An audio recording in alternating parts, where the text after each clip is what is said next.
our fourth episode, guys, nakaapat na tayo.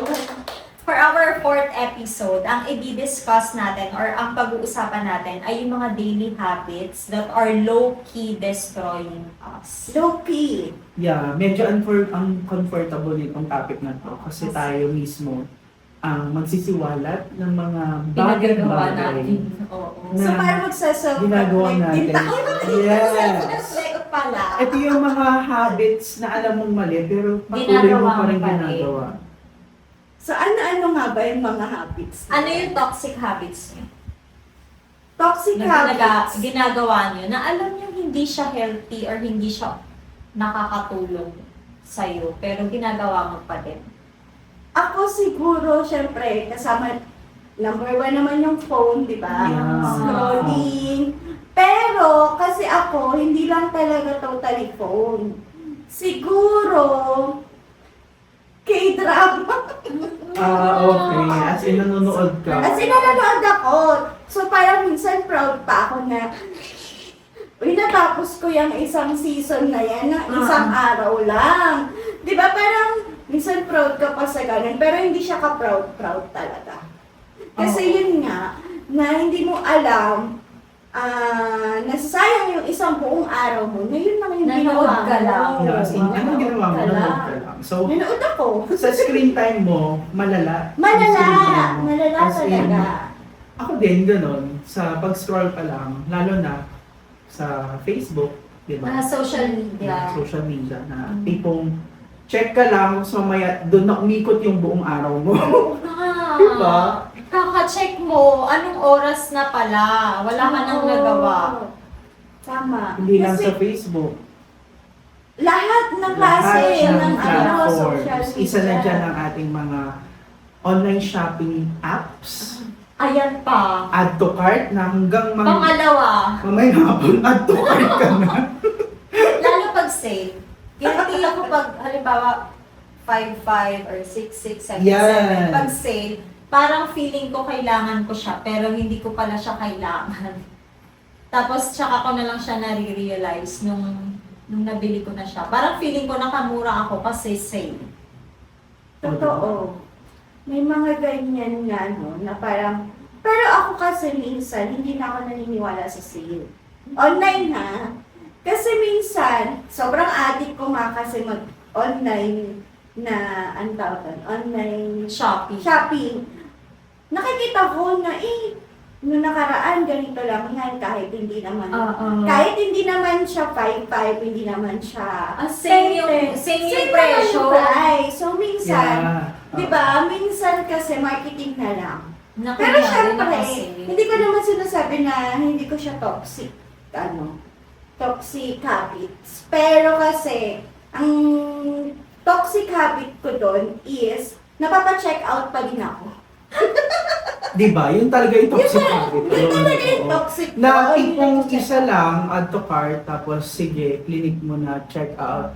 Maya-maya, nakailang check out ka na. Di ba? Tama. Lalo ngayon, kasi may time, di ba, nakalink yung, Gcash, katulad sa or akin, kaya- nakalink, oo.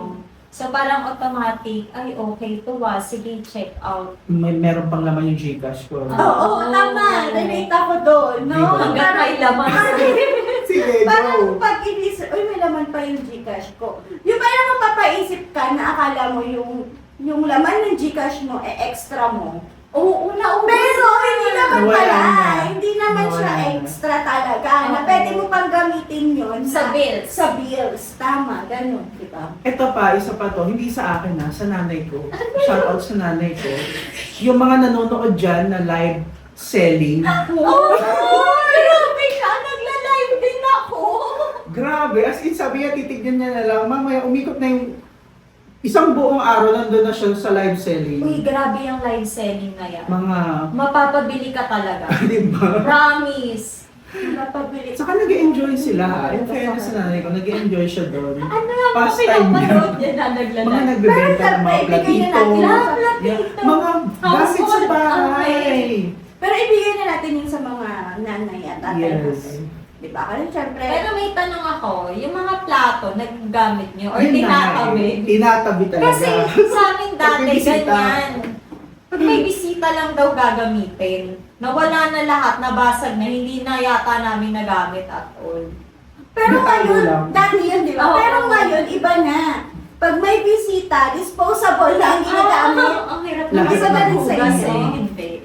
Minsan sa amin, ganun. Kasi parang, bawas lang ng ano, Nahugasin. trabaho. Oo. So ito yung mga habit na ginagawa natin paunti-unti pero hindi mo namamalayan, nagiging part na siya ng sistema mo araw-araw at doon nagiging toxic yun. Oo. Example na lang sa work ethics, di ba? Hindi ko sinasabing kayo, pero baka makarelate kayo sa Grabe. mga katrabaho natin na late ngayon, bukas late ulit, hanggang isang buwan late na siya. Hala, guilty ako dyan. Kahit work from home, late pa din. Grabe. Malalayo na, malalayon. Sorry, sir. Hindi kaya ako nalilate kasi nga, di ba, paggabi, sige akong social Screen time. media. Mm. Tapos madaling araw na pala. Tapos malilate ako kinabukasan. Sa sakit ng ulo mo. Pero talagang nagiging part siya ng sistema, yung pagiging late. Late. Plus pa, syempre screen time ka madaling araw. Pag pupuyat, hindi naman na tayo bumabata. Oo. So alam mo naman na risky siya for your health, pero you do it anyway. Scroll pa rin. Yan yung small habits na late Oo. na nagiging habit na, nagiging habitual na siya to the sense na hindi na siya healthy. At baka may Professionally, malaking impact siya later on. yeah, Totoo. sa sarili Yun mo. yun yung, kaya siya nagiging toxic. Yeah. Kasi hindi natin nakikita Right agad-agad away yung effect yung niya. effect niya. Yeah, exactly. Parang ako sa kape. Oo. Diba? Sabi ko dati, umaga lang sa hapon, hanggang naging umaga, tanghali, hapon, hanggang pagtulog, kape pa din. Grabe, 5 times a day. Di ba? Sobrang taas ng sugar nun. So, yun yung Oo. toxic na akala natin healthy pero hindi pala. Pero yun nga, alam natin na Mali. mali. Mm-mm. Alam natin na toxic. Pero bakit natin ginagawa pa din? Kasi nakasanayan mo, tsaka parang masarap siya sa feeling. Saka, naging habit na kasi. So, yun yung parang, sabi nga, sa sales, di ba? Yung constant na 21 days mo ginagawa, Automatic parang, nagiging sistema mo na siya. So, Yeah. nagiging innate na sa sistema mo. Kaya, kung mayroon kayong gustong habit na i-form, dapat tuloy-tuloy, Gawin mo siya consistently, tuloy-tuloy. 21 days. And yun nga, dahil nagiging sistema na natin siya, komportable na tayo oo. doon sa habit na yun. And, kumbaga, ayaw na natin mag-adjust. Di ba? Oo. Kumbaga, dahil komportable tayo, nakasanayan na natin, ito na ako, eh. Ito na yung lagi kong ginagawa, eh. Nakasanayan ko na. Ang hindi ko gets, pagka bad habits, parang ang daling mong gawin siya. Pero for example, mag-exercise ka. Yun. Tama. Yun. May pina-follow ako, yung shoulder ko kasi parang nakaganon siya. So meron akong finalo na para mag-straighten siya. Parang nagawa ko siya for 5 days. Tapos after 5 days, Wala na. ayoko na nito. 15 minutes lang naman siya. Kasi hindi ka komportable. Sa diet na lang din. eh. Di ba? Sabi mo ngayon, 1 cup rice ka lang. Oo. Hanggang sa masarap yung susunod na ulam. araw, Libre. Lalo Libre, buffet. masarap. libre. Oo. Speaking of libre, meron din kayong kaibigan na palibre. Palibre bukas. Hindi na siya. Habitual Alam mo, yun. Uy, totoo yun, Oo, di ba? may ganon. Kahit sa simple lang na pamasahe, di ba? Uy, totoo yun. Lalo kung may work ka naman. Totoo. Tsaka lalo kung parehas lang naman tayo ng Oo. sahod. Ang bilis naman naman nakalibre ka. Diba? In this economy. Teka lang. Yung tipong ang babaunin mo lang, kanin, Oo. tapos sasabay kasi sa mo kasi may mga May ulam. sila. Perfect tayo doon. So, yun yung mga small habits na malaking impact, hindi lang sa sarili mo, pero sa others, di ba? Pati siguro yung instant gratification. Kasi Yeah. na may credit card na. Oo, swipe dito, swipe Oo. doon, di ba? So, yun yung medyo nakakatakot. Kasi baka magbaon, or maka-affect di mo sa alam na finances. naipon na pala, ang dami mo na palang babayarin. Totoo. Parang hindi mo alam na Kasi di ba, for example, yun, yung mga credit cards. Pag kasi inisa-isa mo, hindi, ano lang naman to monthly. Oo. Mm-mm. Di ba? Hindi mo alam, next week, meron ka na naman, hindi, ganito lang naman to monthly. Pag pinagsama mo yung yung week 1 na binili mo at week 2 na binili mo, magkano na yung monthly next month, Yeah. di ba? So, Naiwan. malaki na. So, yun nga, yung parang, kaya tayo nasasanay, or kaya hindi natin nakikita na toxic siya, kasi walang immediate na result or impact sa atin. Diba? Bukod sa, siguro sa ugali naman. Ugali na habits. Pwede. Yung parang nakasanayan na. Oo. Ano ba? Anong habits nyo na sa tingin nyo toxic? Ako, ang habit ko na sa tingin ko toxic, naglalaba ako gabi-gabi. Bakit siya toxic? Kasi di ba ang literal na paglalaba parang isang buong week para daw mas tipid. Oo nga, hindi ko agad na, hindi ko agad Ah. na-realize yung So gabi-gabi. ikaw, parang hindi mo iniipon. Naging habitual na siya to the sense na parang ang dami ko nang nasasayang sabon sa patubig. Kasi imbis na minsanan, Oo, lahatan na. araw-araw, sinaraw-araw, yun yung parang sa tingin ko hindi na normal. Naglalaba ako araw-araw, tapos Nag-enjoy ka naman, mag-laundry shop Ay, ka. malipat sa screen time yun. Ganun. Maglalaba. Hindi siya. Pala ba namin yung Kasi, What if gano'n? promise. Pero hindi ko alam kung negative ba yun or positive. Pero sa in a sense na pagtitipid ng tubig at sabon, Negative maaksaya siya. siya. Oo. Maaksaya siya talaga. Oo, aksaya na yun. Kayo, anong mga toxic habit niyo? Sa akin, nare-recall ko. Ako din eh. Inaano ko yun sa ugali. Pero kasi tingin ko, hindi kasi tayo ang makakasagot Yung yun. ibang tao. Yung ibang tao. Kasi hindi tayo aware eh. Yeah. Tsaka hindi tayo aware Ayos na yung ugali pala natin na yun, Toxic na sa toxic iba. sa iba. Yeah. Ay, hala, parang ako may aware ako. Ako feeling ko sa akin toxic kasi naririnig nila yung agos ng tubig doon. Gabing-gabi. Maingay. Buti Wala ba gabing-gabi? Oo. Anyway, back to you. Sige. Sa akin, feeling ko kasi pag inis ako, inis na ako.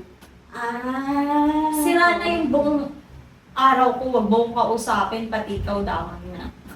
Ganun. Hindi ba normal sa inyo yun? Hindi sa akin, hindi lang pag meron. Hindi na, parang gets ko siya. Oo, tama. Hindi lang pag meron. Ano, araw-araw meron. Siguro nandun yung part sa akin na yung parang pagiging moody. Oo. Diba? Parang okay naman tayo kanina. Bakit parang bad trip ka sa akin Mm. ngayon? Ganon! Oo. Diba? So, Balik tayo sa paggastos na nagiging toxic din. Ilan ba ang sinusuot yung mga bag araw-araw? Ay, hindi ako mahilig sa bag. Damit? Chinelas? Or sandals? alam ko na kung ano yung isa ko pang toxic. Ano? Pero ini-improve ko na siya ngayon. Ano yun? Hindi ako nag-uulit ng damit. Oh! Toxic yun, di ba? Diba? Kaya pala. Kaya pala. Hindi.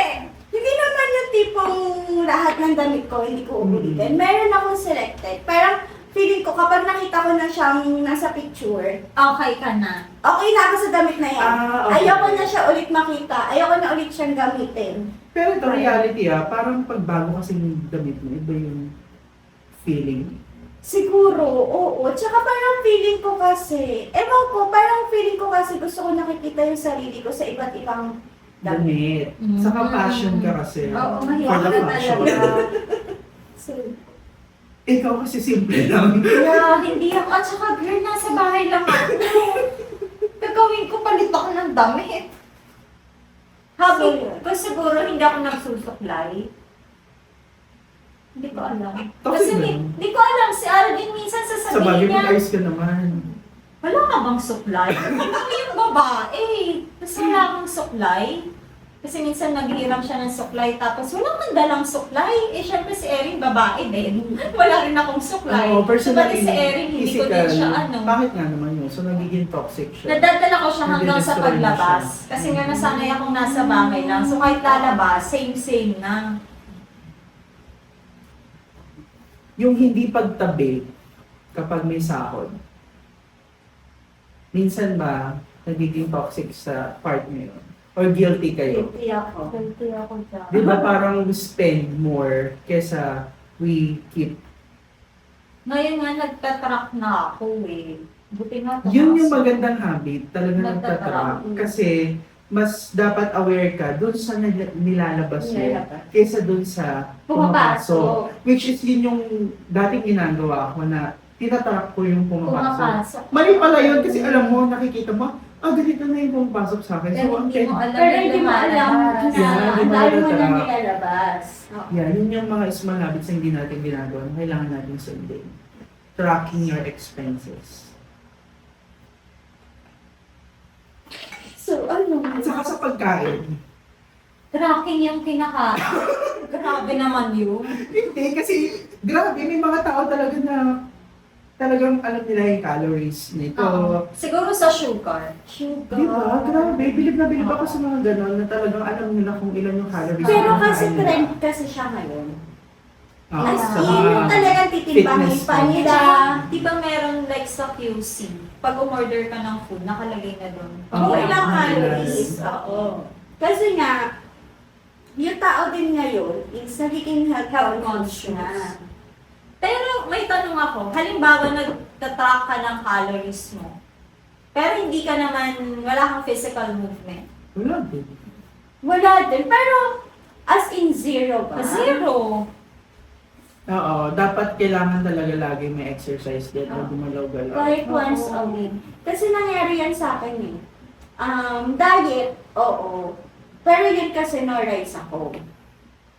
As in totally no rice. As in totally no rice. Tapos, pero ang ano ko lang nun, exercise ko lang nun, at least once a week. Meron kaming running, o kaya yung jumping rope, gano'n. Once a week. Once a week. At least meron. Oo, Kaysa yung kaysa wala. wala. Pero yung once a week kasi na yun, as in yung extreme din. Kunwari, yun na 1 hour na na jumping rope o kaya na running o kaya jogging. Pero, meron pa rin ako at least mga 15 minutes na walking everyday. Ganun.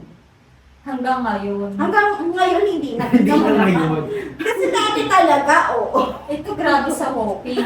Lagi. Totoo. Pero Sabi feeling na ko nasa toxic labas. din yun kasi pag nasa labas ka, you tend to go sa mga Sa mga expensive na kainan. Alam mo, kainan. halata din nila talagang lagi siyang Sa walking. coffee shop, di ba? So parang pag nasa labas ka, Pala sa kainan. yeah. So, mas magastos. Yun yung medyo toxic din sa akin, sa part ko. Kasi yung lifestyle, nakakain ka sa labas, na magko-coffee shop ka kung saan-saan. So, unlike sa work from home, di ba? Oo, pero na dumating din ako sa point last year yata, yun, or 2 years ago, na parang basta mag-crave ako, order. Hanggang sa tinanggal, wala na akong food panda or grabs sa phone ko. Kasi nga parang natetempt akong mayat-maya umorder. Bukod sa Yan, gastos siya, parang hindi din okay. Oo, Hindi rin sa siya health. healthy. Oo. Tsaka isa pa, kami ni Alvin hanggat maaari, parang nag-usap kami this year na mas magko-consume kami ng home-cooked meals. Mm. Kasi si Erin, ayaw din namin siyang ma-expose sa too much sugar. Kasi ang taas ng cases ng may diabetes, CKD, tapos pabata ng pabata. Yung pedia niya, sinabi sa amin, meron siyang pasyente na 7 years old. May diabetes. Sa pagbata ng pabata. Kasi nasa diet na, lifestyle. Oo, kasi lagi daw binibigyan ng, may iniinom siya na parang chocolate drink, lagi yun. So, nakakatakot. Kaya parang, para hindi niya ma-adapt, so kami mismo, nag-a-adjust. I think part din ng screen time, balik tayo sa screen time, is yung pagpupuyat. Diba? Oo. Sobrang toxic habit din yun. Kaya lang ang hirap kasi Sa work, Hindi, ang hirap Sa- sabihin magpuyat. masarap kasi magpuyat, in fairness na. Pero mahirap gumising ng maaga. Yun yung gusto kong i-train. Pero, iyan na, speaking, ewan ko lang siguro sa age din, pero kasi magkaka-age na rin tayo. Before nga, sanay din talaga ako magpuyat. Pero sanay pa din, pwede pa din. Kung Speaking magkano of puyat, ano yung definition mo ng puyat? Anong oras? Hanggang anong oras? dahil nga dati na, ko, may drama ako, di ba? Maabot ako minsan alas 3, alas 4. Ano ako din? Ano stress? Ganun din, hindi ako nagkiki-drama. Hindi ko, ako din, totoo. Wala, Scroll diba? lang. Tapos, ayun, speaking nga nung, in fairness naman ngayon, siguro pag hindi talaga ako nanonood, maaga ako nakakatulog. Saka, pansin niyo ba, pag maaga kang natutulog, maaga kang nagising, mas productive. Hmm. Yung energy. Hindi ko alam eh. Kasi hindi yung Pero hindi, ako naman, ang aga ko kasi nagising ngayon. Talaga, maaga ka talaga. Parang, ewan ko, nag-automatic siya ng 6 o'clock. Pero anong oras ka natutulog? Kahit matulog ako ng alas 12, ng alas magaling person. hanggang alas 2. Pero ngayon lang yan na, ewan ko, nag-start lang ngayong year talaga. Pero ang toxic sa akin doon, maaga ako nagigising pero hindi ako bumabangon. So sa screen time pa din. Screen time pa din! Mas pa din pala. Para mga... Oo! Doon pa din Screen pala. time pa din. O, diba? Eh, ako nga toxic ko. Alauna, naglalaba ako.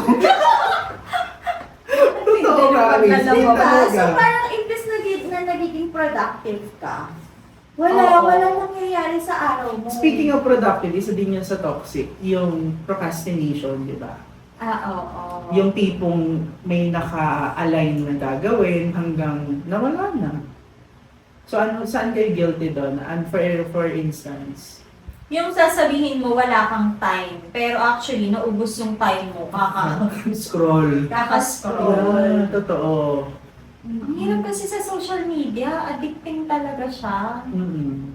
Tapos ako, minsan may excuse pa ako na mas lalo pag sa paggawa ng creatives, ganyan. Mm. Feeling ko kasi, ang excuse ko lahi ko excuse kasi parang feeling ko mas nagiging creative ako kapag kapag alam mo yun, mas mabilis na yung Parang pagpa-deadline na. Yeah. Pag Nagka-cramming ka na. Oo. Nagiging So parang, productive. yun yung lagi kong excuse. Speaking of social media, meron ding toxic na habit na pet peeve ko din. Ano yun? Yung pagbukas ng message na hindi ka sinasagot. Meron mga taong gano'n, di ba, na Sorry naman. bubuksan yung message hanggang nawala na. Kasi Ganito baka, naman din kasi ako din, kasi baka Pero nakalimutan na-seen ko. mo, di ba? Nabuksan ko lang. Kasi ang dami nating distractions ngayon. For example, sige, nabuksan ko yung message mo. Gusto ko din naman talaga Sagutin. mag-reply. Oo. Tapos nag-pop Kaso, yung bigla, save. o kaya biglang si kasi mami. O, di ba? Okay. Okay. Tapos, hindi ko naalala, hindi pa pala kita na-replyan. May ko tali pala akala nalala- ko na reply. Oo, meron Oo. naman yun na akala mo nag-reply ka pero hindi mo pala na-hit yung send. Oo. For some reason, nag-message siya ulit, anak ko, hindi ko pala nasagot. Pero meron ba kayo na parang small good habits naman Mhm. na parang ginagawa nyo na ngayon? Uy, wala ko. Ako, sa pag-iipon, yun naman yung... Kasi nga nasa financial Oo. kasi, compliance, parang oo. walk na to, kailangan kong panindigan ng pagiging financial advisor. Mm-mm. At yung tracking ng expenses, yun yung sinisimulan ko na paunti-unti. Sana magtuloy-tuloy. Kasi dati nga, ang tinatrack ko talaga yung income. So Pero ang ngayon, ganda nun, ha? ngayon dapat yung expenses ang tinatrack. Kasi ako nagtatrack ako ng expenses. Pag yung mga maliliit lang na expenses. Pero pag halimbawa lumaki na, hindi ko na natatrack yan hanggang sa hindi ko na alam, saan na punta? Pero in fairness, sa talent yun ng mga parents, ng mga magulang, na nanay ko din hindi naman nagtatrack yun eh, pero napagkakasya. niya. In fairness naman sa inyo, parang kasi nasa utak nyo na, ito, babayaran ko to. Tuition dito. Actually, may pagkain instances na naputulan kami ng Meralco. Kasi? Guys, nawala sa isip namin. Na nabayaran, Oo. nabayaran. Parang mas nauna pang mabayaran yung mga hindi naman necessity. Oh, okay. So yun nga yun, toxic yun. Oo, kasi Kasi nga, hindi nagtatrack. Sorry Oo. naman. So yun yung magandang dapat habit na dapat ngayon pa lang simula. Ang hindi ko magawa is yung screen time. Parang hindi ko kaya yun. Yeah. Kasi nasa trabaho kasi natin sales. Siguro, tama. Alam mo dati, speaking of nasa trabaho, dati galit na galit ako kay... Lagi kami Yeah. nag-aaway. Kasi Kasi lagi nasa siyang cellphone. Lagi lang naka-cellphone. Mm. Pero nung nasa sales na din Na-realize ako, mo. naintindihan ko. Kasi that's, lalo na paggabi, sabihin natin, yung working hours ng mga tao is until 5. So that's your time to connect with them. Kasi yan din yung time na sasagot sila. Oo. Kaya, tutok ka talaga. So, yun talaga ang hindi ko siguro mawawala.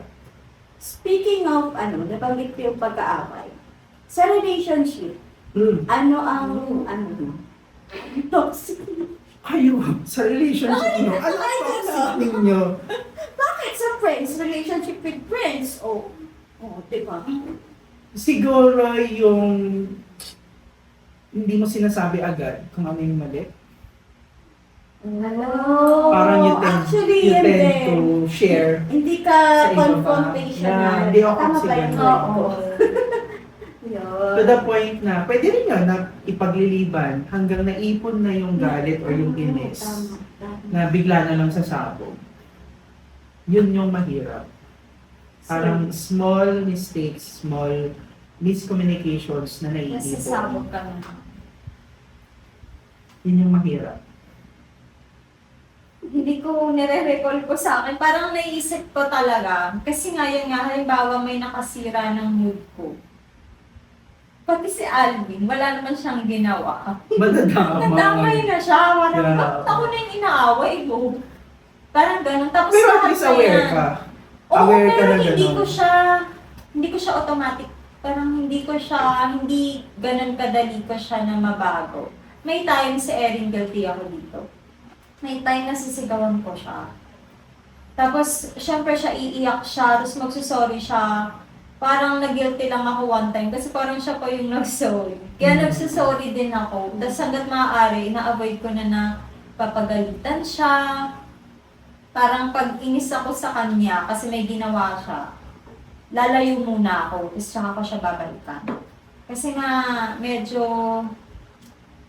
nag-aaral pa ako na i-manage yung emotions ko eh. Lalo pag stress, ang hirap. Kasi Kasi biglang ka na lang sasabog. Parang what you can tolerate every day, naiipon yun. Oo. So yun talaga yung nagiging toxic. Na to the end, na nagiging habitual na siya. Ikaw, Eh, Sa yun nga, hindi ako, relationship. ganun pa din. hindi ako confrontational. Ah. Okay, yun yung Na parang pag may ayaw akong ginawa, oo nga, ganun siya. Na-realize ko din. Hindi siya yung sasabihin Hindi niya agad. sasabihin. hindi ko sasabihin agad. Yan siya. Bakit? May Going na. Tune in for the next episode. Mag-uusap sila kung ano yun. Oo. Hindi, yun Abangan. Parang ganun talaga ako. Parang hindi ko sasabihin na ayaw ko yung ginawa mo. Ganito. Parang kung Maramdaman mo kaya na ko lang. pang... Ha? Parang paparamdam mo na lang. Hindi naman. Parang kung kaya ko pang... Tinitake in mo lang. Oo, Yeah. kung kaya kong tiisin, hindi naman tiisin. Kung kaya ko, i-tolerate pala. Okay, sige, ganun. Parang sa pag-take ng isang problem, di ba? Parang naging habit mo na rin na kung kaya ko naman isolve, ako na lang. Parang ganun. Na hindi mo na i-voice out or mag-extend ng help or hindi mo na kailangan ng ibang help. So, ayun nga, napag-usapan natin yung mga toxic Toxic habits. ibig sabihin, aware tayo. Oo. Alam natin, di ba? Alam natin na toxic yung Alam natin habits na, na. mali yun. Oo. So, syempre, hindi naman pwedeng, alam lang natin. Awareness. Awareness lang. Parang aware lang ako pero hindi ko itatama. Oo. So, yun lang nga. Anong gagawin natin Para itama siya. Ikaw muna. So, siguro ako, unti-unti. Mm. Oo. Di ba? Unti-unti ko siyang babawasan. Hindi lang Unti babawasan. unti-unti. Dapat consistent. Consistent. Kahit small thing or small habit yan, basta tuloy-tuloy mong gagawin. So, malaking bagay yun. Kumbaga, parang hindi naman, for example, screen time. Di ba?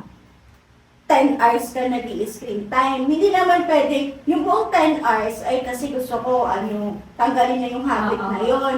So, syempre, hindi naman buong 10 hours talagang tatanggalin mo. So, unti-unti mo siya. For example, 8 hours mo na ngayon. Oo. Di ba? Or 8.5. I-breakdown mo. I-breakdown mo hanggang sa Small, masanay oo. ka. Sa bagay, parang sa pag-exercise, ang hirap kasi i-sustain pag sinabi mo, okay, mag-exercise ako 2 hours per day. Ang hirap niyang tuloy-tuloyin. Kesa pagka sinabi mong 15 minutes yung iaalat mo Yeah. sa exercise. Pero Kasi tuloy-tuloy naging part yun. na siya ng Oo, habit then mo. over time, tsaka ka mag-i-increase. Parang sa akin, sa paglalaba, gawin ko na lang every other day. Hindi na araw-araw. Hindi na araw-araw. Or kaya sa pag-spend naman, parang sa'yo, di ba, Food Panda wala na. Sa amin naman, Lazada, Shopee, wala. Oh. Sa So, yun susunod, din. yung sa amin nga, kasi parang na-shock din ako. Na-bill shock ako nung nag-travel kami sa Japan. Kasi nga parang, ano lang, gastos ka lang, swipe lang. So parang sa susunod, parang ang naiisip ko, may part na isa-swipe mo, may part na Manage na. automatic nakalaan. mababago siya sa'yo. Oo. Parang aware ka na, Yeah, totoo. ay okay, ganito na yung nawawala. Mhm. Aware ka kahit pa paano. Pero ang advantage naman kasi pag sa credit card yung points. Point. Pero yun nga, minsan kasi masyado kang na-overwhelm. Akala mo, pera mo talaga yun na nandyan, so swipe ka lang. Yeah, yung maliliit ng bagay talaga na Yeah, pwede ginagawa. siyang mag-accumulate. Malaking impact yan in the future. So to wrap up this session, so ano yung point of view nyo pagdating dito sa mga small habits that will destroy you? Siguro kailangan may assessment ka. Kung nasaan ka ngayon versus saan mo gustong pumunta. Like, yung sa akin ngayon kasi ang parang pinakatinitignan ko yung sa health. Kasi hindi talaga ako nakakapag-exercise. Yeah. Parang, syempre may anak ako, bata pa. So, kailangan mas fit ako kasi syempre nga may anak ka na nakadepende sa'yo. Baka may time hindi ko na siya mabuhat. So, kailangan, kung gusto ko na ito yung goal ko, lahat ng gagawin ko ngayon, dapat mag-lead siya dito. So, dapat i-check mo. Kasi nga, mamaya, akala mo wala lang, tapos mag-accumulate, lalo sa health. So, delikado siya in the long run. Yun siya. So sa akin naman, talaga na yung small habits will dictate saan ka patungo. Oo. Diba? Itong maliliit na bagay na ginagawa natin, nagli-lead to para sa future na gusto mong marating. So kung ano yung mga bagay na gusto mong marating in the future, ngayon pa lang, simulan mo na paunti-unti. Kasi malaking bagay yun. Sa akin, tumingin tayo dun sa mas maliliit na details. Kasi yun yung na-overlook natin. Diba? Minsan, akala natin itong malaking detail sa life natin ang nakaka-apekto sa buhay natin. Pero hindi. It's small details. Yung mas maliliit na details yung nakaka-apekto. And yung small details na yon, kapag pinagsama-sama mo yon, yun yung magiging malaking details para kung saan ka mapunta sa life. So, yun. That's it for our episode 4. So kung nakarelate kayo, like and comment and share din sa mga friends niyo and colleagues. And see you on our next episode. Bye! Bye!